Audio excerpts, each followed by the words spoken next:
আসসালামু আলাইকুম দর্শক, আমরা জানি সাভার ট্র্যাজেডির ঘটনায় আমরা সবাই শোকাহত, কেউই ভালো নেই, স্তব্ধ গোটা বাংলাদেশ। শুরু করছি নিউজ অব দ্য ডে অনুষ্ঠান, সাথে রয়েছে আমিরুল মোমিনিন মানিক। আজ আমাদের স্টুডিওতে উপস্থিত হয়েছেন সাংবাদিক ও রাজনৈতিক বিশ্লেষক মনির হায়দার। মনির ভাই, আপনাকে স্বাগত জানাচ্ছি। ধন্যবাদ দর্শক, আমরা শুরুতেই দিগন্ত টিভির প্রাইম টাইমের শিরোনাম দেখে নিচ্ছি।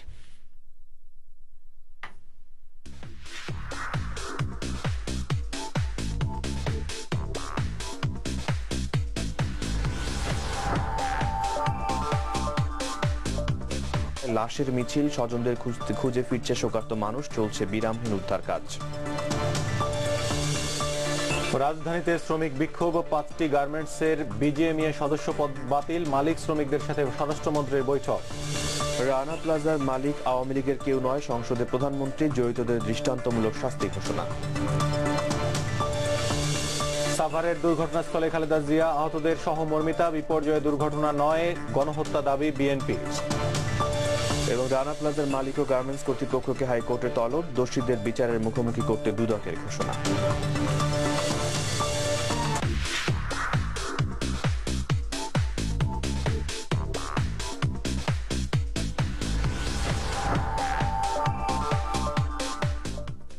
মনির ভাই, আমাদের হাতে বেশ কটি পত্রিকা এসেছে, আমরা শিরোনামগুলো দেখে নিচ্ছি। নয়াদিগন্ত প্রধান শিরোনাম, ধ্বংসস্তূপে আর্তনাদ, অধরচন্দ্র উচ্চ বিদ্যালয় মাঠে চলছে স্বজনদের মাতম। সাভারের ধ্বংসস্তূপ পরিদর্শন করলেন খালেদা জিয়া। এত দ্রুত উদ্ধার অন্য কোথাও হয়নি, রানা প্লাজার মালিক যুবলীগের কেউ নন, সংসদে প্রধানমন্ত্রী। রক্ত দিতে দীর্ঘ লাইন, সরঞ্জাম সংকটে ফিরে যাচ্ছেন অনেকে। শ্রমিক বিক্ষোভে উত্তাল রাজপথ। জয় জয় দিন, মৃত্যু নিকেতনে বেদনার বিষাদ সিন্ধু। 246 জনের লাশ উদ্ধার, ধ্বংসস্তূপে লাশের গন্ধ। দিনকাল, শোকার্ত মানুষের পাশে ছুটে গেলেন খালেদা জিয়া। উদ্ধার ও ত্রাণ তৎপরতায় অবিরাম কাজ করছে বিএনপির নেতাকর্মীরা। সাভারে এ পর্যন্ত 263 লাশ উদ্ধার, আরো বহু মানুষ এখনো ধ্বংসস্তূপের নিচে আটকা। আমাদের সময় প্রধান শিরোনাম, ভবন ধসে মৃতের রেকর্ড। রানা প্লাজার ধ্বংসস্তূপ থেকে এ পর্যন্ত 251 লাশ উদ্ধার, হস্তান্তর 193। মেলা লাশের সঙ্গে রাত কাটাইছি, ধ্বংসস্তূপে 2 নবজাতক, এই আযাব থেকে মুক্তি দিন, জীবনে ফেরালো সূর্যের আলো, আচরহীন অক্ষত উদ্ধার। সিঙ্গেল কলাম করে তারা রিপোর্ট করেছে কয়েকটি। দৈনিক সংগ্রাম, গার্মেন্টস শ্রমিকদের বিক্ষোভে উত্তাল দেশ, অবরোধ ভাঙচুর, পুলিশের গুলি। গাজীপুরে মিল কারখানায় ছুটি ঘোষণা। সাভারে ধসে পড়া ভবনের মালিক রানা যুবলীগের সাথে জড়িত নয়, সংসদে প্রধানমন্ত্রী। নাগরিক অধিকার রক্ষা কমিটির সাংবাদিক সম্মেলনে ফরহাদ মজহার, যুবলীগ নেতা রানাকে গ্রেফতার ও স্বরাষ্ট্রমন্ত্রীকে বরখাস্ত করতে হবে। দৈনিক করতোয়া, বাতাসে কেবলই লাশের গন্ধ। গ্রেফতার চেয়ে রিট, ভবন ও 5 গার্মেন্টস মালিককে 30 এপ্রিল হাইকোর্টে হাজির করার নির্দেশ। অর্থনীতি প্রতিদিন, লাখো শ্রমিক রাজপথে, এ লাশ আমরা রাখবো কোথায়। লাশ 250, জীবিত উদ্ধার 1500, ধ্বংসস্তূপে জীবন বাঁচানোর আকুতি, কাঁদছে বাংলাদেশ। বণিক বার্তা, জীবিত ও মৃতের খোঁজে। ধারণা করা হচ্ছে এখনো হাজার খানেক শ্রমিক আটকা পড়ে আছেন। মানব জমিন, অমিত রহমানের একটি বিশেষ কলাম রয়েছে, এটাকেই বলে রাষ্ট্রীয় রসিকতা। স্বজনদের অপেক্ষা, বুক ফাটা কান্না। এমপি কোথায় নিয়ে গেলেন রানাকে। দ্য ফিনান্সিয়াল এক্সপ্রেস, তাদের প্রধান শিরোনাম, death toll now 240 may claim higher, many still trapped inside, nation mourns for Savar victims. এই ছিল পত্রিকা এবং টেলিভিশনের শিরোনাম। আমরা কোত্থেকে শুরু করব, কি দিয়ে শুরু করব জানি না। আমাদের সামনে শুধু এখন সাভার ট্র্যাজেডি। মনির ভাই।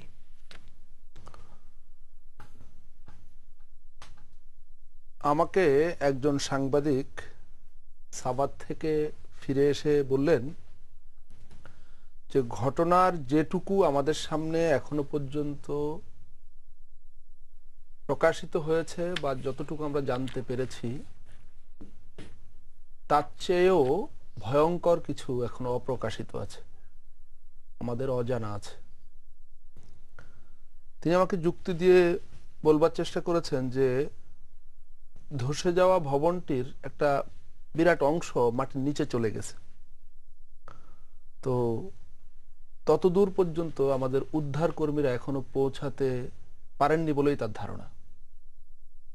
তো যদি এটা সত্যি হয়ে থাকে যে ভবনটির অনেকটা অংশ মাটির নিচে চলে গেছে ধসে, তাহলে অনুমান করা যায় যে মাটির নিচে চলে যাওয়া সেই অংশটুকু থেকেও অনেক শ্রমিক, অনেক নারী পুরুষ নিশ্চয়ই ছিলেন এবং তারা সেখানে আটকা আছেন। তাদের পরিণতি কি হয়েছে, তারা কি অবস্থায় আছেন, জীবিত না মৃত, আমরা কেউ জানি না। যদি কখনো এই উদ্ধার অভিযান পুরোপুরি সফল হয় এবং নিহত এবং আহতদের পুরো পরিসংখ্যান আমরা দেখতে পারি, জানতে পারি, তখন আমরা বুঝতে পারবো যে আসলে ঘটনাটার পরিধি কত বিস্তৃত এবং কত ভয়ঙ্কর। অনেক আমরা তো এর আগে আরো অনেক ধরনের দুর্ঘটনা দেখেছি, লঞ্চ ডুবি, ট্রেন দুর্ঘটনা, সড়ক দুর্ঘটনা দেখেছি, কিন্তু গত পরশুদিনের এই ঘটনার মধ্য দিয়ে আমার কাছে খুব আতঙ্কের একটা ব্যাপার মনে হয়েছে যে এটা আরো ভয়ঙ্কর কোনো অঘটনের একটা লক্ষণ। আমি জানি না আপনি প্রশ্ন করবেন কিনা যে আরো ভয়ঙ্কর কি ঘটতে পারে। দেখুন, গত কয়েক মাস ধরে দেশে যে রাজনৈতিক হানাহানি, সেখানে পুলিশের গুলিতে এবং বিভিন্ন বিবদমান পক্ষগুলোর মধ্যকার সংঘাত সহিংসতায় বলা হয় যে 2 শতাধিক মানুষ প্রাণ হারিয়েছে। তো আমরা সেই ঘটনাগুলোকে নিয়ে রাজনীতি করতে দেখেছি।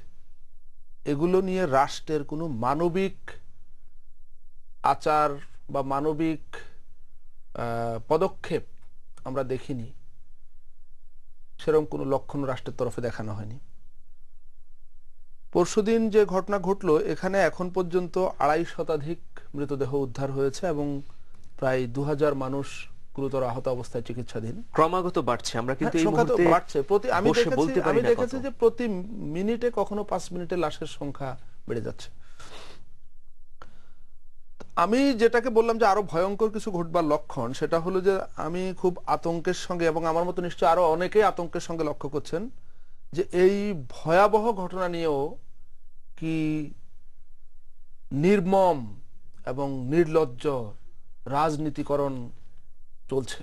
আপনি কি মৃতের সংখ্যা বাড়ার কথাই বলছেন? না, আমি মৃতের সংখ্যা বাড়ার কথা বলছি না। আমি বরং কোন ধরনের ভয়ঙ্কর ঘটনা যে এদেশে এমনও কি হবে তাহলে যে হাজার হাজার মানুষ মারা যাবে, সেটা দুর্ঘটনায় হোক বা যেভাবেই হোক, কিন্তু রাষ্ট্রের তরফে সেটার জন্য কোন রকমের ব্যাখ্যা দেওয়া হবে না। ব্যাখ্যা না, শুধু রাষ্ট্র বিচলিত হবে না, রাষ্ট্র কোনো দায় বোধ দেখাবে না, বরং সেটা নিয়ে নোংরা রাজনীতি হবে।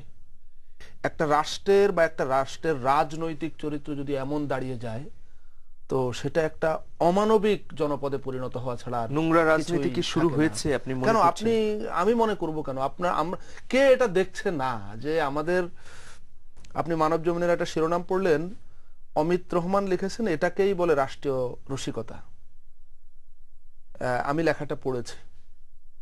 এই লেখাটা পড়লে পরে বোঝা যাবে বা পরিষ্কার হওয়া যাবে যে কি পরিমাণ নোংরা রাজনীতি ঘটনা নিয়ে হচ্ছে। দেখুন, আমি এই আজকের আলোচনায় আসার আগে আমাকে আমার এক শুভাকাঙ্ক্ষী বললেন যে যাচ্ছেন তো স্বরাষ্ট্রমন্ত্রীকে নিয়ে কিছু বলেন না, তিনি অত্যন্ত প্রতিশোধ পরায়ণ মানুষ, খুব হিংস্র মানুষ। প্রসঙ্গ টেনে বললেন যে দেখলেন না এহসানুল হক মিলনের জীবনকে কিভাবে নাস্তানাবুদ করে দিয়েছে, তো ওনার সম্পর্কে আর তেমন কিছু বলেন না। তো আমি ভাবছিলাম যে আসলে বোধহয় না বলাই ভালো কিনা। তো আমি যখন এই অনুষ্ঠানে আসার জন্য বের হব, আমাকে আমার এক বন্ধু বিশিষ্ট জনপ্রিয় নাট্যকার অরণ্য আনোয়ার টেলিফোন করেছেন। আমি জানি আপনি চিনেন হয়তো তাকে। অবশ্যই। অরণ্য আনোয়ার আমাকে ফোন করে বললেন যে আমি যেন স্বরাষ্ট্রমন্ত্রীর এই নির্মম রসিকতা এবং এই তার এই যে ভয়ঙ্কর উন্মাদনাপূর্ণ আচরণ এটা সম্পর্কে একটু বলি। তো সে বলল যে স্বরাষ্ট্রমন্ত্রী বললেন যে এইটা হরতালকারীরা গিয়ে ওখানে মানে পিলার নাড়াচাড়া করেছে, কলাপসেবল গেটে নাড়াচাড়া করেছে, এ কারণে এটা ধসে পড়েছে। সে আমাকে বলল যে যেই শিশুটির ন্যূনতম বোধ বুদ্ধি আছে সেও কি এই কথাটা বিশ্বাস করবে?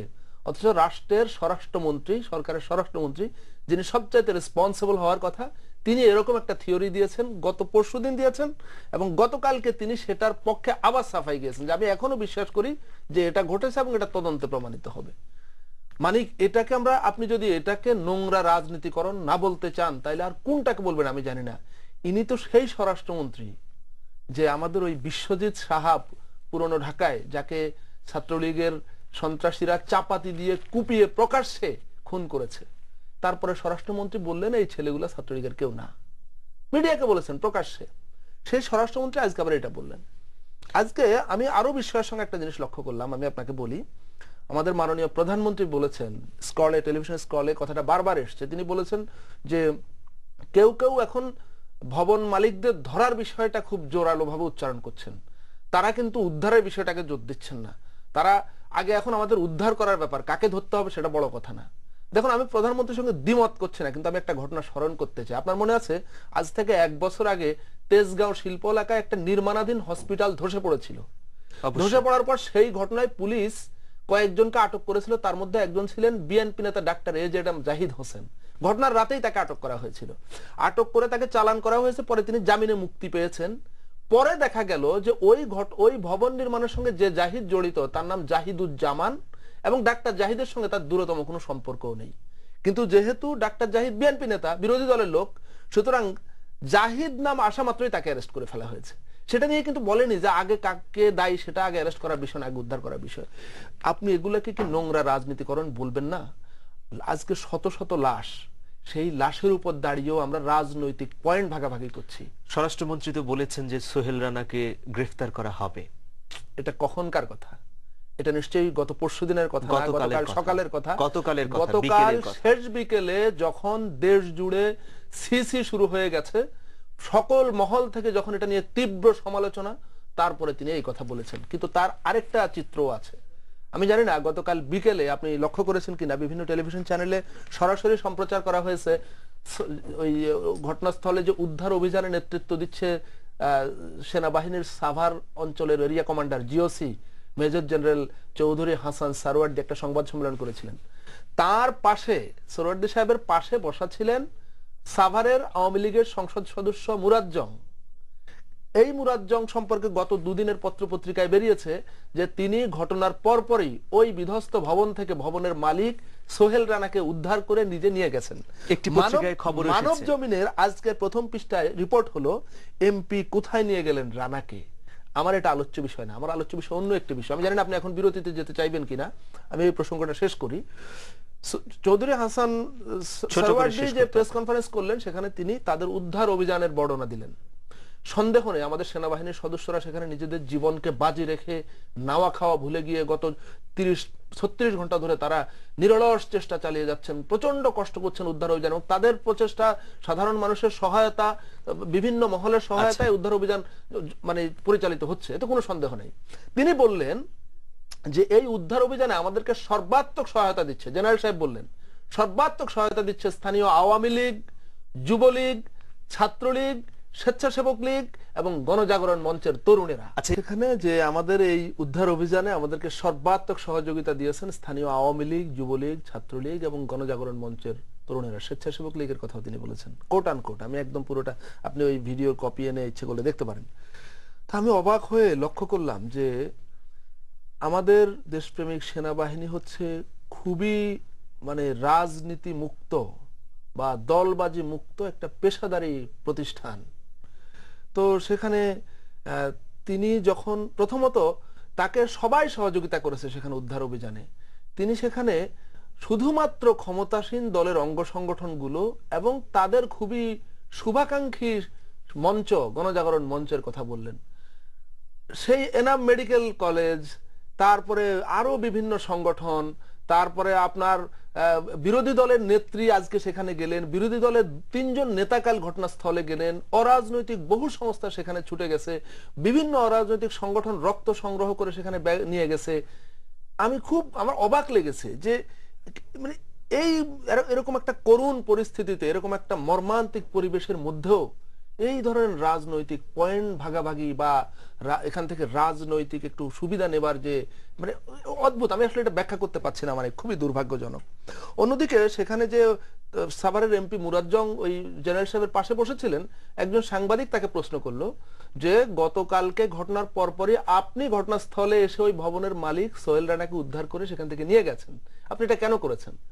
তখন তিনি করলেন কি, এই প্রশ্নের কোনো জবাব না দিয়ে তিনি একটা রাজনৈতিক বক্তব্য শুরু করে দিলেন। আমি একদম মানে অবাক বিস্ময় লক্ষ্য করলাম। তিনি কি করলেন, আমার বাবা এখানে 2 বার এমপি হয়েছেন, আমার বাবা সাভারের মানুষের জন্য এই করেছেন, আমার বাবা এটাকে সন্ত্রাস মুক্ত করবার চেষ্টা করেছেন, আমিও সন্ত্রাস মুক্ত করবার চেষ্টা করছি, এই বলে একটা রাজনৈতিক বক্তব্য দিয়ে সেখান থেকে তারা উঠে চলে গেলেন। প্রশ্নে কিন্তু কোনো জবাব দিলেন না। কোন দেশে বাস করছি আমরা? আমরা কি একটা মানে ন্যূনতম মানবিকতা বোধহীন একটা অমানবিক অসভ্য সমাজে আমরা গণতন্ত্রের আবরণে, গণতন্ত্রের নামে আমরা গত 20-22 বছরের সকল তথাকথিত গণতন্ত্র চর্চা করতে করতে এখন আমরা একটা মানবিক বোধহীন সমাজে এসে দাঁড়িয়েছি, যেটা আমাদেরকে অসভ্যতার একেবারে চরমে নিয়ে যাচ্ছে। এখন তো প্রশ্নই উঠেছে যে সোহেল রানা যুবলীগ করেছে না করেনি। না, সেটা তো যদি না করে তাহলে খুবই ভালো কথা। তাকে ধরে এখন ওই যে আপনার আমি ধন্যবাদ দিই যোগাযোগ মন্ত্রী ওবায়দুল কাদের আওয়ামী লীগের, তিনি অনেক সময় বেশ সেন্সেবল কথাবার্তা বলেন, তার কিছু কর্মকাণ্ড নিয়ে অনেকে প্রশ্ন করেন, কিন্তু নিশ্চয়ই যেটা তিনি করেন তিনি অনেক সময় সেন্সেবল যুক্তিসঙ্গত কথা বলেন। তিনি আজকে মাওয়া ঘাটে গিয়ে সেখানে মিডিয়াকে বলেছেন যে এটা মানবতা বিরোধী অপরাধ, বিশেষ ট্রাইব্যুনাল করে এদের বিচার করা উচিত। আমি তাকে বাহবা দিই। সোহেল রানা যদি যুবলীগ না করে, এই কাজটা তো সরকারের জন্য আরো সহজ, তাহলে এখন একটা ট্রাইব্যুনাল করে যোগাযোগ মন্ত্রী ভাষ্য অনুযায়ী তাকে এনে বিশেষ ভাবে একটা বিচারের ব্যবস্থা করুন তাড়াতাড়ি, সে সহ আরো যারা। দেখুন আজকে স্বয়ং প্রধানমন্ত্রী বলেছেন, আমি সংবাদ মাধ্যমে দেখেছি যে সে যুবলীগ আওয়ামী লীগের কেউ না। আমার ওই কথাটা আবার মনে হয় যে স্বরাষ্ট্রমন্ত্রী ওই বিশ্বজিৎ সাহার হত্যাকারীদের বলেছেন তারা ছাত্রলীগের কেউ না। তো এইগুলা যে আগে যেটা বললাম, এটা মানে রাজনৈতিক ফায়দা নেবার প্রক্রিয়ার একটা অংশ। দেখুন সোহেল রানা সম্পর্কে আমাকে সাভারের একজন সাংবাদিক বলেছেন যে সোহেল রানা মানে সে একটা খুবই সাধারণ ঘরের ছেলে, এই যে এত এত অট্টালিকা, এত চোখ ঝলমলে অট্টালিকা সে তৈরি করেছে, এগুলো সবই হচ্ছে সাভার অঞ্চলে মানে বিভিন্ন গার্মেন্টস কারখানা, বিভিন্ন রকমের শিল্প কারখানায় চাঁদাবাজির মানে চাঁদাবাজি ছিল তার আয় রোজগারের অন্যতম উৎস, এবং সেগুলোর মধ্য দিয়ে সেগুলো এই সমস্ত সম্পত্তি করেছে। তো এখন একটা ধরলে তো আরো অনেক কিছু চলে আসবে। এরা তো সব আইনের বাইরে থাকে, আইন কখনো এদের স্পর্শ করতে। আচ্ছা, গতকালকে একটি সেমিনার ছিল, সেখানে মাহমুদুর রহমান মান্না, আমি কোট করছি কথাটা, মাহমুদুর রহমান মান্না বলেছেন যে হরতাল বিরোধী মিছিল করার জন্যই সোহেল রানা এই গার্মেন্টস কর্মীদের গার্মেন্টসে আসতে বলেছিলেন। আমি আজকে সম্ভবত মানব জমিনে বা অন্য কোনো একটা কাগজে আমি পড়েছি একটু আগে যে হরতাল বিরোধী মিছিল তো করে, এটা তার দায়িত্ব ছিল, সে ওখানে সবাইকে জড়ো করতো। দ্বিতীয়ত আগামী 27 তারিখে যে গার্মেন্টসের নারী শ্রমিকদেরকে নিয়ে ঢাকায় যে একটা মহাসমাবেশ করা হবে কার্যত সরকারের পক্ষে, সেই সমাবেশে লোক যোগান দেবার অন্যতম দায়িত্ব ছিল সোহেল রানার, এবং সেই কাজটিও সে করছিল।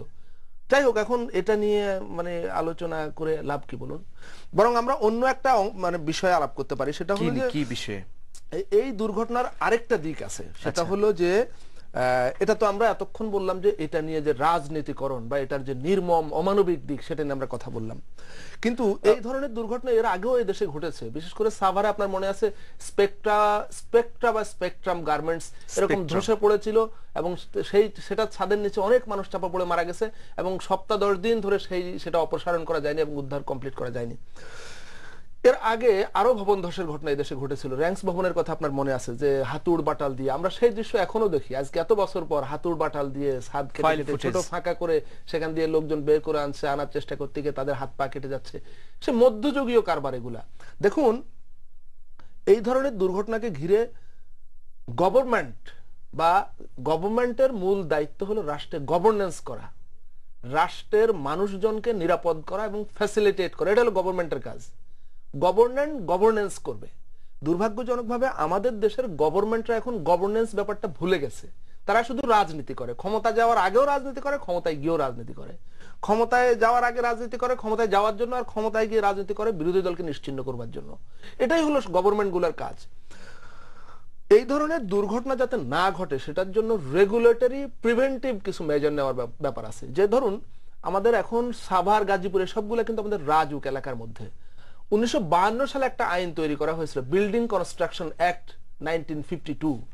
এই আইনটা করা হয়েছিল যে মানুষ ইমারত বা অট্টালিকা তৈরির ক্ষেত্রে যাতে নিরাপত্তার বিষয়টিকে নিশ্চিত করে। পরবর্তীকালে এই আইনের আওতায় আরো দুটো বিধি হয়েছে। একটা হলো ইমারত নির্মাণ বিধিমালা, যেটা রাজুক বাস্তবায়ন করে। আরেকটা হলো national building code, Bangladesh national building code, BNBC বলে এটাকে। একটা হলো বিল্ডিং এর অবয়ব বা কাঠামোগত নকশা কি হবে সেটা তৈরি করে, সেটা অনুমোদন দেয় রাজুক। আর ন্যাশনাল বিল্ডিং কোড যেটা, এটা হলো যে একটা বিল্ডিং তৈরির ক্ষেত্রে এটাকে কিভাবে নির্মাণগতভাবে নিরাপদ করা যাবে সেটা নিশ্চিত করা। দুর্ভাগ্যজনকভাবে হলো যে ইমারত নির্মাণ বিধিমালা বাস্তবায়নের জন্য রাজুককে দায়িত্ব দেওয়া আছে, কিন্তু রাজুক আক্ষরিক অর্থে একটা ঠুটো জগন্নাথ। গাজীপুর, সাভার, নারায়ণগঞ্জ এগুলা দেখভাল করবার মতো তার জনবল নাই, তার সক্ষমতাও নাই। অন্যদিকে বিল্ডিং কোড যেটা আছে এটা বাস্তবায়ন করবার জন্য সরকারের কোনো কর্তৃপক্ষই নাই, এটা শুধু কাগজে কলমে আছে। সুতরাং আমি বা আপনি যদি সাভারে গিয়ে একটা 15 তলা বা 20 তলা বিল্ডিং বানাই, সেটার নকশা যদি আমরা সাভার পৌরসভা বা পার্শ্ববর্তী ইউনিয়ন থেকে অনুমোদন করিয়ে নিই এবং বিল্ডিং কোড যদি আমি অনুসরণ না করি, আমাকে ধরবার কিন্তু কেউ নেই। সুতরাং আজকে আমি বা আমার মতো অনেকেই আমরা ভবন মালিক বা গার্মেন্টস মালিকদের দোষারোপ করছি। দেখুন, তাদের দোষারোপ করা যেতেই পারে, কিন্তু আমরা কেউ দোষারোপ করছি না যে এই সমস্ত আইন এবং বিধিবিধান বাস্তবায়ন করবার দায়িত্ব যে রাষ্ট্রের উপর, যে সরকারের উপর বা সরকারি সংস্থাগুলোর উপর, আমরা তাদের ব্যর্থতা, তাদের অবহেলা, তাদের দায়িত্বহীনতা নিয়ে আমরা কেউ কথা বলছি না। কোনো ভবন ভেঙে পড়ার জন্য আজ পর্যন্ত রাজুকের কোনো কর্মকর্তার চাকরি গেছে বা জেল হয়েছে শুনেছেন? কখনো শুনেননি। কোনো এ ধরনের দুর্ঘটনার পর, এত মানুষ মারা যাওয়ার পর কোনো সরকারি দায়িত্বপ্রাপ্ত কর্মকর্তার বিরুদ্ধে হত্যা মামলা হয়েছে বা দায়িত্ব অবহেলার মামলা হয়েছে, এটা আমরা কখনো শুনিনি। যতক্ষণ পর্যন্ত রাষ্ট্র দায়িত্বশীল না হবে, যতক্ষণ পর্যন্ত গভর্নমেন্ট গভর্নেন্সের দিকে মনোযোগী না হবে, আমরা এরকম টকশো করতে পারবো, গোল টেবিল বৈঠক করতে পারবো এবং এটা নিয়ে মিছিল, সমাবেশ, ভাঙচুর, অগ্নিসংযোগ অনেক কিছু হবে, কিন্তু সমস্যার সমাধান কখনো হবে না। গভর্নমেন্টকে গভর্নেন্সের ধারায় ফিরিয়ে আনতে হবে এবং গভর্নমেন্টকে নাগরিকদের নিরাপত্তা নিশ্চিত করতে হবে, নাগরিকদের সুযোগ সুবিধা নিশ্চিত করতে হবে। আমি 1 মিনিট আরেকটা কথা বলে শেষ করছি। দেখুন, এত বড় বড় ভবন ধসের ঘটনা ঘটে, এই ভবন ধসের ঘটনার পর উদ্ধার অভিযান পরিচালনা করবার জন্য দুনিয়াতে বহু আধুনিক যন্ত্রপাতি, সরঞ্জাম আছে। পৃথিবীর বিভিন্ন দেশে এটা দেখা যায়। আমাদের দেশে এর আগে এতগুলো ভয়ঙ্কর ঘটনা ঘটবার পরও আমাদের রাষ্ট্র বা সরকার এ ধরনের কোনো সরঞ্জাম বা যন্ত্রপাতি সংগ্রহ করেনি, যে কারণে আমাদেরকে দেখা যায় যে হাতুড় বাটাল দিয়ে ফাঁকা করে, ফুটো করে সেখান দিয়ে লোকজন উদ্ধারের চেষ্টা করতে। অথচ আমরা দেখি রাষ্ট্রের টাকায়, রাজস্ব তহবিলের টাকায় 2 থেকে 3 হাজার কোটি টাকা ব্যয়ে আমাদের স্বাচ্ছন্দ্যের জন্য হাতিঝিল সৌন্দর্য বর্ধন প্রকল্প বাস্তবায়ন করা। ধন্যবাদ আপনাকে। দেখুন, আমরা প্রয়োজনীয় কাজটা না করে অপ্রয়োজনীয় কাজটাকে অনেক গুরুত্ব দিয়ে করি এবং সেটার জন্য বাহাবা অর্জনের চেষ্টা করি। অনেক ধন্যবাদ। দর্শক, পশ্চিমবঙ্গের একজন কবি তার কবিতায় লিখেছিলেন, আমি মানুষের পায়ের কাছে কুকুর হয়ে বসে থাকি তার ভেতরের কুকুর দেখব বলে। সাভারের ট্র্যাজেডির এই গার্মেন্টস কর্মীরা, তারা তাদের নিজেদের জীবন দিয়ে ধনিক শ্রেণীর ভেতরের কুকুর দেখিয়ে গেলেন। গরিব মানুষের জীবনের কি কোনো দাম নেই? তাদের জীবন কি আলু পটলের মতো? আল্লাহ হাফেজ।